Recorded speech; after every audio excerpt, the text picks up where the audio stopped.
আসলে নয় আমাদের নাগেশ্বরী এলাকার ডালিগঞ্জ। দেখতে পাচ্ছেন কত কষ্ট করে ভ্যান টেলি নিয়ে আসতেছে, তো ইত্যাদি ইত্যাদি। আমি এই ভাইটির কাছে, হ্যালো ভাই, আপনাকে দুটো কথা জানার ছিল। আপনারা এই এই এই এইখানে যে এত কষ্ট করি এই রাস্তাঘাট দিয়ে আপনারা এই যে যাচ্ছেন, হ্যাঁ, তো আপনারা একটু মেম্বার চেয়ারম্যানদের একটু আবেদন করতে পারেন না? এটা একটু দর্শকের জানান। আমাদের এলাকায় মেম্বার চেয়ারম্যান ভোটের সময় শুধু খোঁজ করে, ভোটের পরে আর কারো খুঁজি পাওয়া যায় না। সব মেম্বার সাহেব, ও কের মেম্বার সাহেব, চেয়ারম্যান সাহেব, এই তুমি কিটা, তোমার চিনতে পারলাম না। তা আমাকে অবস্থা এরকম থাকবে না, তা কি থাকবে?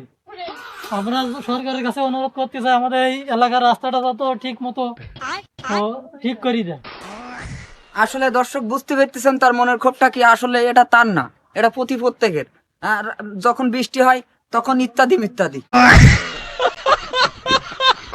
এরকম হাঁটু পর্যন্ত কাদা থাকে এই রাস্তায়, তখন একটি গাড়িও যাইতে পারে না, গ্রামের মানুষ দুর্ভোগ।